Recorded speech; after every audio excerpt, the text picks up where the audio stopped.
बिस्मिल्लाहिर्रहमानिर्रहीम। आज की इस वीडियो के अंदर हम फार्माकोलॉजी के वाइवा क्वेश्चंस को डिस्कस करने वाले हैं। इसी टॉपिक के ऊपर मैंने एक वीडियो दोबारा बनाई थी, यानी यही वाली वीडियो मैं दोबारा से बना रहा हूँ क्योंकि प्रीवियस वीडियो के अंदर जो स्क्रीन रिकॉर्डिंग हुई थी इसमें आवाज़ ही नहीं थी। तो स्टार्ट करते हैं दोबारा से, लेकिन इस बार हम थोड़ा स्पीड से चले गए।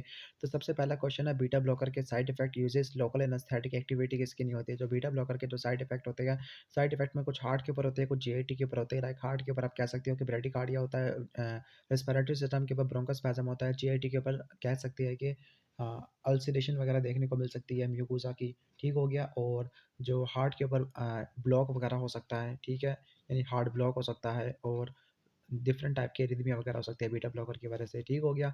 और जीआईटी के ऊपर आपको पता है कि जो सिंपैथेटिक होते हैं, सिंपैथेटिक ने नॉर्मली क्या करना होता है, जीआईटी की मोटिलिटी को कम करना होता है। लेकिन अगर सिंपैथेटिक को ब्लॉक कर दोगे तो जीआईटी की मोटिलिटी कुछ ज़्यादा हो जाएगी, यानी डायरिया होने के चांसेस काफ़ी ज़्यादा हो गए। बीटा ब्लॉकर की क्या यूजेस होते हैं, तो एंटी हाइपरटेंसिव होती है, एंजाइना में इस्तेमाल होती है, एरिथमिया को ट्रीट करने के लिए इस्तेमाल होती है। ओके। इसके अलावा ये हार्ट फेलियर को, कंजेस्टिव क्रॉनिक हार्ट फेलियर को ट्रीट करने के लिए इस्तेमाल होती है। जो प्रोपेनोलोल है माइग्रेन के लिए इस्तेमाल होती है, एसेंशियल ट्रेमर के लिए इस्तेमाल होती है, स्टेज फ्राइट को ट्रीट करने के लिए इस्तेमाल होती है, थायरोटॉक्सिकोसिस को ट्रीट करने के लिए इस्तेमाल होती है। लोकल एनेस्थेटिक एक्टिविटी टिमोलोल और बिटॉक्सोलोल के पास नहीं होती। दैट इज़ व्हाई हम इनको यूज़ करते हैं ग्लोकोमा को ट्रीट करने के अंदर। कॉन्ट्राइंडिकेशन है, कॉन्ट्राइंडिकेशन का न्यूमोनिक होता है ABCD। तो ए से अस्थमा, बी से हार्ट ब्लॉक हो जाएगा, यानी ब्लॉक हो जाएगा यानी हार्ट ब्लॉक, सी से क्रॉनिक हार्ट फेलियर और डी से डायबिटीज मेलिटस होती है। रिसेप्टर की अप रेगुलेशन करेगी या डाउन रेगुलेशन, तो बीटा ब्लॉकर हमेशा अप रेगुलेशन करेगी, डाउन नहीं करते। जो एंटागोनिस्ट होते हैं हमेशा अप रेगुलेशन करते हैं, एगोनिस्ट हमेशा डाउन रेगुलेशन करते हैं। अमाइनो ग्लाइकोसाइड की किस क्लास से बिलोंग करते हैं, 30S प्रोटीन सिंथेसिस इनहिबिटर के अंदर आ जाती है। 4 मैकेनिज्म ऑफ एक्शन होते हैं, इनिशिएशन, कोडॉन की फॉर्मेशन को ब्लॉक कर देना। नंबर 2 इसका होता है कि मिसरीडिंग करवाता है आरएनए कोडॉन की। नंबर 3 होता है कि पॉलीसोम की डिटैचमेंट, और नंबर 4 होता है ट्रांसलोकेशन को इनहिबिट कर देना। टॉक्सिसिटी, तो टॉक्सिसिटी का न्यूमोनिक है पॉन्स, पी से पैरालिसिस, और ऑटोटॉक्सिसिटी एंड से नेफ्रोटॉक्सिसिटी और इससे स्किन रिएक्शन है। प्रोटीन सिंथेसिस इनहिबिटर, तो 30S और 50S है। 30S के अंदर दो ही आते हैं, टेट्रासाइक्लिन और माइनोग्लाइकोसाइड। 50S के अंदर डिफरेंट कैटेगरी है। मुझे एक मैसेज आया है व्हाट्सएप पर, छोड़ देते हैं। अच्छा, 50S के अंदर मजीद कैटेगरी के ड्रग्स आ जाती है। लाइक 50S के अंदर क्लोरामफेनिकोल है। 50S के ऊपर हम कह सकते हैं कि मैक्रोलाइड्स होते हैं इंपॉर्टेंट वाले, क्लिंडामाइसिन होता है, टेलिथ्रोमाइसिन है, कीटोलाइड है, ये सब चीज़ें आ जाती है। टेट्रासाइक्लिन के साइड इफेक्ट है, टेट्रासाइक्लिन की वजह से स्किन डिस्टर्बेंस वगैरह होना शुरू हो जाती है। ठीक है, वर्टिगो होता है, वेस्टिबुलर टॉक्सिटी होती है, फैनकोनी सिंड्रोम होता है, हेपाटोसेलुलर नेक्रोसिस देखने को मिलती है। ओके। इसके अलावा सुपर इन्फेक्शन होता है, स्टेफिलोकोकस ऑरियस का, कैंडिडा का इन्फेक्शन काफ़ी ज़्यादा बढ़ जाता है। शॉर्ट एक्टिंग और लॉन्ग एक्टिंग, तो शॉर्ट एक्टिंग के अंदर आप सिंपल टेट्रासाइक्लिन लिख देना, लॉन्ग एक्टिंग के अंदर डॉक्सीसाइक्लिन और मिनोसाइक्लिन है। कॉन्ट्राइंडिकेशन है, कॉन्ट्राइंडिकेशन तो ये होती है कि प्रेगनेंसी वाले के अंदर या बच्चों के अंदर इस्तेमाल नहीं करते, और चूंकि इसकी रीनल एलिमिनेशन होती है तो फिर रीनल फेलियर के अंदर इस्तेमाल नहीं करते। इसके बाद नेक्स्ट है कि टीबी के लिए अमाइनोग्लाइकोसाइड, तो अमीक एसिड इस्तेमाल करते हैं। अमीक एसिड सेकंड लाइन के अंदर आ जाती है। इंटरफेरॉन अल्फा हेपेटाइटिस बी और हेपेटाइटिस सी के अंदर, हेपेटाइटिस सी के लिए रिबाविरिन के साथ मिला के देते हैं। अदर यूजेस, ठीक है, तो बता चुका हूँ, यानी hepatitis B, hepatitis C, mechanism क्या होता है कि राइबोन्यूक्लियस की एक्टिवेशन करवा देती है। इसके अलावा इंटर जो नेचुरल किलर सेल को एक्टिवेट कर देती है। ओके। ऑर्फन ड्रग, ऐसी ड्रग जो कि रेयर डिजीज को ट्रीट करने के लिए इस्तेमाल होती है, लाइक 1 in 2 lakhs। तो ओके, ऑर्फन रिसेप्टर ऐसे रिसेप्टर होते हैं जो कि ऑर्फन ड्रग के लिए स्पेसिफिक होते हैं। Bio availability, the fraction of administered dose that is systemic circulation. Importance ये है कि इससे आप डोसेज डिटरमिन करोगे। लाइक ऐसे ड्रग जिसकी ओरल बायो अवेलेबिलिटी रिलेटिवली कम होती है, लाइक फर्स्ट पास मेटाबॉलिज्म ज़्यादा होता है, तो आप इसको डिफरेंट अल्टरनेटिव रूट से दे दोगे और डोज को एडजस्ट करोगे। इसके बाद है कि बीटा एगोनिस्ट है। बीटा एगोनिस्ट में आपको पता है कि डायरेक्ट और इनडायरेक्ट है। डायरेक्ट के अंदर अल्फा और बीटा वाले एगोनिस्ट आ जाते हैं। फॉर एग्जांपल फिनालिफ्रिन लिख लेना आप, एपिनेफ्रिन या नोरएपिनेफ्रिन डोपामिन होते हैं। इसके बाद एक इंजेक्शन में शॉर्ट और इंटरमीडिएट है, तो कहते हैं कि इंटरमीडिएट पहले देगी एज कम्पेयर टू शॉर्ट, क्योंकि इंटरमीडिएट को थोड़ा सा टाइम चाहिए होता है। ओके। तो पहले इंटरमीडिएट देंगे और फिर शॉर्ट देंगे, ताकि इन दोनों का टाइम ऑलमोस्ट एक दूसरे के बराबर हो जाए। इसके बाद कार्बोस मेग्लिटोल होती है, इंसुलिन प्रिपरेशन है, तो शॉर्ट एक्टिंग होती है, रैपिड एक्टिंग होती है, रेगुलर इंसुलिन होती है, एनपीएच होती है। इसके अलावा लॉन्ग एक्टिंग होती है, इसमें ग्लार्गिन डाइक्लोडेटामिर है। कार्बोस मेग्लिटोल अल्फा 1 ग्लूकोसिडेज इनहिबिटर होते हैं। एक्टिव प्रिंसिपल में ग्लाइकोसाइड वगैरह, वोलेटाइल ऑयल है, फिक्स्ड ऑयल होते हैं। ठीक है, ग्लाइकोसाइड है, अल्कलॉइड वगैरह कैटेगरी है। फैट्स होती है, वैक्सेस होती है, रेजिन्स होती है, ओलियो रेजिन्स है, टैनिन्स है, सापोनिन्स है। तो इनको आप मल्टी ऑथर से देख लेना। Beta blocker in the heart failure कौन सी होती है, तो सबसे पहले कैल्बिडोल है, इसके बाद मेटाप्रोलोल और बेसोप्रोलोल होती है। एक्सटर्नल ने क्लिंडामाइसिन का स्पेक्ट्रम पूछा हुआ है, तो ग्राम नेगेटिव एरोप होते हैं, इंट्रिंसिकली रेजिस्टेंट होते हैं, लेकिन ये इस्तेमाल होते हैं ग्राम पॉजिटिव कोकाई के अगेंस्ट इस्तेमाल होती है, और ग्राम नेगेटिव एनारॉब्स के अगेंस्ट काम करती है। फॉर एग्जाम्पल ये इस्तेमाल करते हैं हम मेरे भी ज़हन से निकल गया है ग्राम नेगेटिव। हाँ, उसमें बैक्टीरिया फ्लैजिलस के अंदर इस्तेमाल करते हैं, एंटेरोकोकैलेंडोकार्डाइटिस है, निमोसिस जीरोवेकाई और toxoplasmosis in the ads patient है। ओके, सूडोमेम्ब्रेनस कोलाइटिस के लिए सबसे पहले मेट्रोनिडाज़ोल, लेकिन अगर वो अवेलेबल नहीं है तो वैनकोमाइसिन, वो भी अवेलेबल नहीं है तो फिर डॉक्सामाइसिन, अगर वो भी नहीं है तो रिफाब्यूटिन। ओके, ऑटोटॉक्सिसिटी कौन कराता है? प्लस मैकेनिज्म यानी हेयर सेल को डैमेज कर देते हैं। असल में जो कॉक्लियर न्यूरॉन होते हैं उनको डैमेज कर देते हैं। कौन? अमाइनोग्लाइकोसाइड होता है। तो ऑटोटॉक्सिसिटी लोग डायबिटिक की वजह से होती है, अमाइनोग्लाइकोसाइड की वजह से होती है, वैनकोमाइसिन की वजह से हो जाती है। ओके, एजिथ्रोमाइसिन का स्पेक्ट्रम क्या? Gram positive road, gram negative के लिए, ग्राम पॉजिटिव कोकाई के लिए। इसके अलावा हीमोफिलस इन्फ्लुएंजा मोरक्सिला कैटेरलिस निजीरिया के अगेंस्ट काम करती है, और ये क्लैमिडिया ट्रैकोमैटिस और कम्युनिटी एक्वायर्ड निमोनिया को ट्रीट करने के लिए इस्तेमाल होती है। एक्सरसाइज इंड्यूस एस्थमा का सिनेरियो है। ओके, तो एक्सरसाइज इंड्यूस एस्थमा के अंदर जो बुक में लिखा हुआ है, यहाँ पे कॉर्टिकोस्टेरॉइड बताया हुआ है, हालांकि बुक के अंदर लिकोट्राइन रिसेप्टर ब्लॉकर और लिपोक्सिजेनेस इनहिबिटर लिखा हुआ है। ओके, फिर डिजिटालिस कंप्लीट है, यानी डाइजॉक्सिन का मैकेनिकल और इलेक्ट्रिकल प्रॉपर्टी है, क्योंकि जो डाइजॉक्सिन है, डाइजॉक्सिन या डिजिटालिस है, इसका सवाल पेपर में आ चुका है, तो उसको अच्छी तरीके से तैयार करके जाना। इसके बाद हम आगे चले जाते हैं एनाफिलैक्टिक और बीटा 2 का पूरा स्टेप, यानी एनाफिलैक्टिक में जो एपिनेफ्रिन बीटा 2 रिसेप्टर पर जाके बाइंड करेगी, साइक्लिक जीएमपी को एक्टिव, साइक्लिक जीएमपी नहीं बल्कि ये जी प्रोटीन को एक्टिवेट करेगी, जीटीपी आगे आ जाएगा, जीटीपी आगे एडिनाइलेट साइक्लेज को एक्टिवेट करेगा, साइक्लिक एमपी बनेगा, प्रोटीन काइनेज ए बनेगा, वो आगे मायोसिन लाइट चेन की ठीक है। ओके, मायोसिन लाइट चेन की डीफॉस्फोरिलेशन लिखी हुई है, हालांकि यहाँ पे मायोसिन लाइट चेन की फॉस्फोरिलेशन होती है, ब्रोंकोडायलेशन वगैरह हो जाती है।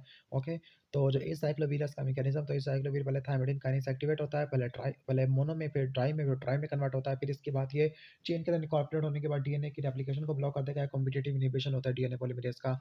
ओके, इसके बाद है कि अ, यहाँ पर इंटरनल है, तो पेनिसिलिन की एलर्जी पेनिसिलिक एसिड की वजह से होती है, हमारी कैरियर प्रोटीन से जाके बाइंड करती है, और फिर आगे ये टाइप 1 और टाइप 3 हाइपर सेंसिटिविटी को एक्टिवेट कर देती है, और इसके टेस्ट में पेनिसिलिन पॉलीलाइसिन देना होता है। इंटरनल यहाँ पे प्रो ड्रग है, प्रो ड्रग ऐसी ड्रग होती है जो कि इनएक्टिव होती है, हमारी बॉडी में मेटाबॉलिक कन्वर्जन की वजह एक्टिवेट हो जाती है। फ्री बाउंड ड्रग है, तो जो फ्री ड्रग होती है फार्माकोलॉजिकल एक्टिव होती है, बाउंड ड्रग फार्माकोलॉजिकल इनएक्टिव होती है, मेटाबॉलिज्म एलिमिनेशन नहीं हो सकता है उसका, और ये बफरिंग के लिए इस्तेमाल करती है। एल्ब्यूमिन और अल्फा 1 इसे ओरोसोम्यूकोइड अल्फा 1 एसिड ग्लाइकोप्रोटीन होती है। अमाइनोग्लाइकोसाइड किसके साथ नहीं देते, तो आपने कहना है कि लूप डाययूरेटिक है, एम्फोटेरिसिन बी, साइक्लोस्पोरिन और एम्फो, और इसके अलावा वैनकोमाइसिन होती है। ओके, इसके बाद अल्फा टाइप है, पता नहीं क्या टाइप है, अच्छा अल्फा रिसेप्टर टाइप है, तो अल्फा 1, अल्फा 2, अल्फा 3 लिख देना। अमाइनोग्लाइकोसाइड प्लस वाले सिंथेसिस इनहिबिटर, तो जो बीटा लैक्टम अमाइनोग्लाइकोसाइड की परमिएबिलिटी को बढ़ा देती है। ओके, हाउ एनसेड कॉजेज नेफ्रोटॉक्सिटी, तो जो एनसेड होती है नेफ्रोटॉक्सिटी करवा देती है, बिकॉज जो एनसेड होती है नॉन सेलेक्टिव साइक्लोसिजिनेस को इनहिबिट कर देती है, जिसकी वजह से प्रोस्टाग्लैंडिन का फंक्शन खत्म हो जाएगा। जो प्रोस्टाग्लैंडिन है, पीजीई 1 वगैरह, ये साइक्लोसिजिनेस टाइप 1 से प्रोड्यूस होती है, और किडनी के नॉर्मल फंक्शन को कंट्रोल करते हैं। ओके, ऑटोटॉक्सिटी कैसे होती है? कॉक्लियर नर्व को डैमेज करना शुरू कर देती है। अमाइनोग्लाइकोसाइड का मैकेनिज्म क्या? अमाइनोग्लाइकोसाइड के 4 मैकेनिज्म होते हैं, पहला इनिशिएशन कोडन, दूसरा misreading of mRNA codon, number 3 polysomery detachment, और नंबर 4 होता है ट्रांसलोकेशन। ओके, फार्माकोपिया, फार्माकोपिया क्या होता है? इंटरनेशनल ड्रग क्लासिफिकेशन होती है, ड्रग का पूरा स्टैंडर्ड होता है जो कि किसी पार्टिकुलर गवर्नमेंट या पार्टिकुलर कंट्री के अंदर स्टैब्लिश होता है, फेडरल एजेंसी वगैरह से एस्टैब्लिश होता है। पाकिस्तान के अंदर ब्रिटिश और यूरोपियन अमेरिकन फार्माकोपिया होते हैं। प्लेसिबो इनएक्टिव डमी मेडिकेशन होती है, और फिर ड्रग ऐसी ड्रग जो कि ए रिसेप्टर के लिए होती है, डोपामिन के डोज रिलेटेड इफेक्ट, लाइक अगर एक से लेकर 2 माइक्रोग्राम होगा तो डोपामिन D1 रिसेप्टर को एक्टिवेट करेगा, जिसकी वजह से रीनल वेसोडायलेशन हो जाती है। अगर 2 से लेकर 10 माइक्रोग्राम होगा तो ये बीटा 1 को स्टिमुलेट करवाता है, जिसकी वजह से बीटा 1 की जगह कार्डियक आउटपुट बढ़ जाती है। और लास्ट में अल्फा 1 है, तो अल्फा 1 की वजह से क्या होता है? अल्फा 1 की वजह से वेसोकंस्ट्रक्शन होती है। इसके बाद है, मुझे प्रीवियस कमेंट्स में जाना पड़ेगा, तो इन कमेंट्स को आप इग्नोर कर देना।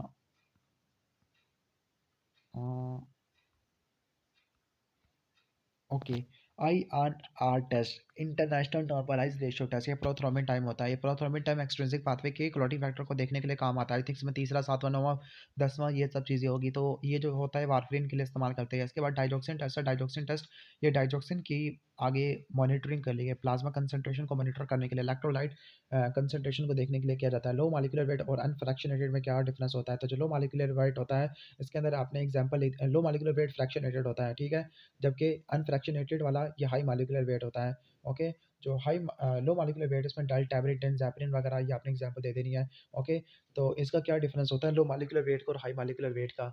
तो आपने ये बात रखनी है कि जो अनफ्रैक्शनेटेड होती है उसकी वजह से हेपेरिन इंड्यूस्ड थ्रोम्बोसाइटोपेनिया काफ़ी ज़्यादा हो सकता है, बायो अवेलेबिलिटी का भी डिफरेंस आ जाएगा, ठीक है, पोटेंसी वगैरह का भी डिफरेंस आ जाएगा। ओके, तो ये देख लेना आप। इसके बाद प्री एनेस्थेटिक एग्जांपल, तो प्री एनेस्थेटिक इधर एग्जांपल आती है। प्री एनेस्थेटिक में बेंजोडाइज़ेपिन मेनली इस्तेमाल करते हैं, इसके अलावा बार्बिटूरेट इस्तेमाल करते हैं। बेंजोडाइज़ेपिन में मिडाज़ोलम, डायज़ेपाम वगैरह, लोराज़ेपाम इस्तेमाल करती है।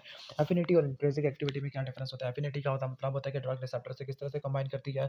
केडी के इनवर्सली प्रोपोर्शनल होता है, जबकि इंट्रिंसिक एक्टिविटी एफिकेसी को बोलते हैं, जिसके अंदर मैक्सिमम इफेक्ट प्रोड्यूस होता है जब किसी ड्रग रिसेप्टर से बाइंड करती है। न्यूरोलेप्टिक मैलिग्नन सिंड्रोम ये होता है टिपिकल एंटीसाइकोटिक की वजह से, स्पेसिफिकली हैलोपेरिडोल की वजह से ज़्यादा देखने को मिलता होता है।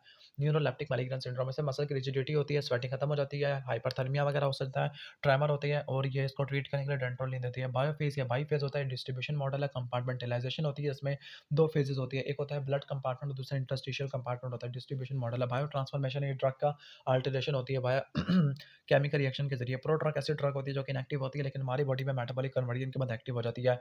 मोस्ट कॉमन ग्लूकुरोनाइडेशन है, rational of using epinephrine with lignocaine के लिग्नोकिन के साथ हम एपिनेफ्रिन इसलिए देते हैं क्योंकि एपिनेफ्रिन वेजो कंस्ट्रक्शन कर देगा, उसके एब्जॉर्प्शन को मिनिमाइज कर देगा, सिस्टमिक एब्जॉर्प्शन को, इसकी टॉक्सिसिटी को कम कर देगा। और इसके अलावा जो एपिनेफ्रिन होगी, ये लिग्नोकेन की सिस्टमिक टॉक्सिसिटी को कम कर देगी, एब्जॉर्प्शन को कम कर देगी, आपको कम से कम डोज रिक्वायर होती है। इसके बाद है कि अमाइनोग्लाइकोसाइड का मैकेनिज्म ऑफ एक्शन कौन सा? बैक्टीरियोसाइडल, पहला बैक्टीरियोस्टैटिक होता है, बाकी सारे बैक्टीरियोसाइडल होते हैं। ऑटोटॉक्सिटी ड्रग फॉर एपिलेप्सी है। हाई वोल्टेज और लो वोल्टेज, जो हाई वोल्टेज होती है प्री सिनेप्टिक में पड़ी होती है, उसको ब्लॉक करने वाले लोपिरामाइड नहीं होता। लैमोट्रेजिन और टोपिरामाइड होती है, प्री गैबरिन और गाबामेटिन, जबकि जो लो वोल्टेज है उसको टी टाइप भी बोलती है, ये पोस्ट के ऊपर पड़ी होती है, उसको ब्लॉक करने वाला इथोसुक्सामाइड वैल्प्रोइक एसिड है। ठीक है। पिरोक्सिकाम और मिलोक्सिकाम में क्या फ़र्क होता है? पिरोक्सिकाम और मिलोक्सिकाम में ये फ़र्क होता है कि जो मिलोक्सिकाम होती है प्रेफरेंशियली साइक्लोऑक्सीजिनेज टाइप 2 को इनहिबिट कर देती है, जिसकी वजह से जीआईटी डिस्टर्बेंस, ब्लीडिंग वगैरह चांसेस रिलेटिवली कम होते हैं। इंटरनल ने पूछा bioavailability fraction of administered dose, लैट्रिजल सिस्टमिक सर्कुलेशन, इसके बाद हाफ लाइफ है। ये वो टाइम ड्यूरेशन जिसमें किसी ड्रग की कंसंट्रेशन 50% कम हो जाती है। VD the amount of drug in the body to the plasma concentration है। Muscarinic receptor M1 M2 M3 receptor होते हैं। Okay, dose dependent effect of atropine, तो शुरू में ब्रेडिकार्डी, इसके बाद टकीकार्डी वगैरह होगा। वारफेरिन के लिए जो टेस्ट होते हैं, वारफेरिन के लिए आईएनआर या प्रोथ्रोम्बिन टेस्ट होता है। मैकेनिज्म ऑफ एक्शन है कि पोस्ट ट्रांसलेशनल मॉडिफिकेशन को ब्लॉक कर देती है, 2 के साथ 9-10। वारफेरिन के लिए जो टेस्ट होता है वो आईएनआर प्रोथ्रोम्बिन टाइम होता है, विटामिन के की डेफिशिएंसी को, और इसके अलावा वारफेरिन के एंटीडोट के तौर पर इस्तेमाल करते हैं। इसके बाद है कि मस्कुलिनिक रिसेप्टर पूछे हुए हैं।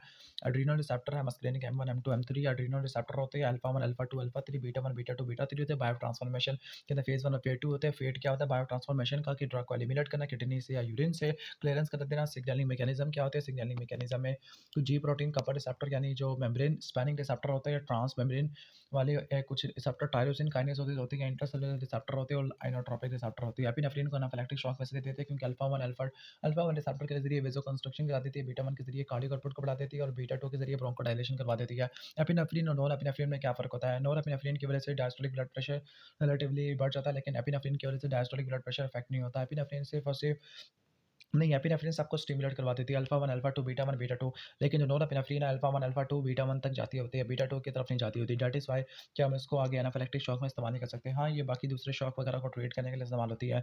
नोरेपिनेफ्रिन का यूसेज है, तो norepinephrine mainly septic shock, cardiogenic shock और न्यूरोजेनिक शॉक को ट्रीट करने के लिए इस्तेमाल होती है। सिंक्रोनिज़म क्विनिन की वजह से होता है, इसमें ब्लडिंग और वीनस होती है, वीगन एक्यूटी कम हो जाती है, हेडेक होता है, डिज़ीनेस होती है, वर्टिगो होता है, जीआईटी डिस्टर्बेंस होती है, क्विनिन की वजह से होता है। ग्रुप 1 एंटी एरिथमिक और प्लस सब टाइप, तो ग्रुप 1 में 1A, 1B, 1C होते हैं। 1A में प्रोक्रेमाइड, डाइसोप्रेमाइड, और इसके अलावा क्विनिडीन होती है। 1B के अंदर लिडोकेन, मैक्सिलिटीन और फेनिटोइन है। ग्रुप 1C की तरफ फ्लाजिनाइड आ जाती है।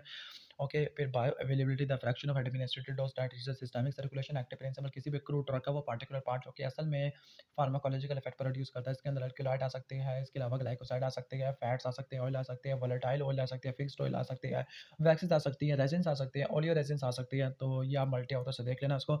इसके बाद वेजोडाइलेटर है। वेजोडाइलेटर के आगे आपको पता है कि एंटी हाइपरटेंसिव वाले चैप्टर के अंदर इसके 4 डिफरेंट कैटेगरी बनाई हुई है। ओके, यानी कुछ ऐसे वेजोडाइलेटर होते हैं जिसने आगे क्या करना है, कैल्शियम चैनल को ब्लॉक कर देना है। कुछ ऐसे होते हैं जिसने डोपामिन रिसेप्टर पर जाके बाइंड करना है। ठीक है, कुछ ऐसे होते हैं जिसने हाइपरपोलराइजेशन करा देनी है, पोटेशियम चैनल को ओपन कर देना है। ओके, ठीक हो गया। तो इनके 4 डिफरेंट कैटेगरी है वेजोडाइलेटर की। इसके बाद हम आगे की तरफ आ जाते हैं। अच्छा, जो नाइट्रिक ऑक्साइड को रिलीज़ करवाने वाली नाइट्रोक्लोराइड और हाइड्रोलाइसिन, इसके अलावा नाइट्रेट, हिस्टामिन, एसिटाइलकोलिन भी होती है। कैल्शियम इन्फ्लक्स को कम करने वाली विरापेमिल, डेल्टाज़ियम और निफेडिपिन है। हाइपरपोलराइजेशन वाली हिमिनॉक्सिडिल और डाइऑक्साइड है, जबकि डोपामिन रिसेप्टर को एक्टिवेट करने वाली फिनोल्डिपाम होती है। इसके बाद है कि नाइट्रोक्लोराइड की टॉक्सिसिटी क्या होती है और क्यों होती है। नाइट्रोक्लोराइड की टॉक्सिसिटी, नाइट्रोक्लोराइड के चैप्टर में लिखा है, एंटी हाइपरटेंसिव वाले चैप्टर के अंदर लिखा हुआ है। जो नाइट्रोक्लोराइड है, इसकी टॉक्सिसिटी के अंदर बुक में लिखा है कि जो साइनाइड की पॉइजनिंग हो जाती है। इसको फिर भी आप किताब से वेरीफाई कर लेना कि साइनाइड की पॉइजनिंग वगैरह क्यों होती है, या फिर मुझे खुद देखना पड़ेगा। कहती है कि इसकी वजह से एक्युमुलेशन ऑफ साइनाइड होता है, मेटाबॉलिक एसिडोसिस होती है, एरिथमिया होता है, हाइपोटेंशन होती है। अ, क्योंकि जो नाइट्रोपोरोसाइड होती है वो साइनाइड के मेटाबॉलिज्म को ख़राब कर देती है। तो अगर आप सोडियम थायोसल्फेट देते हैं एज अ सल्फर डोनर, तो वो साइनाइड के मेटाबॉलिज्म को फैसिलिटेट कर देता है। हाइड्रोक्सोकोबालामिन साइनाइड के साथ मिलकर नॉन टॉक्सिक साइनोकोबालामिन वगैरह बना देती है। ओके। थायोसाइनाइड वगैरह यहाँ पे बुक में लिखा हुआ नहीं है कि ऐसा क्यों होता है। अच्छा, मेथियोग्लोबिनेमिया भी हो सकता है नाइट्रोक्लोराइड की वजह से। इसके बाद रेशनल ऑफ यूसेज और बीटा ब्लॉकर विद नाइट्रेट। तो नाइट्रेट क्या करती है, वैसे डायलेटर होती है। ओके, तो ये ब्लड प्रेशर को कम कर देती है, डायस्टोलिक ब्लड प्रेशर को।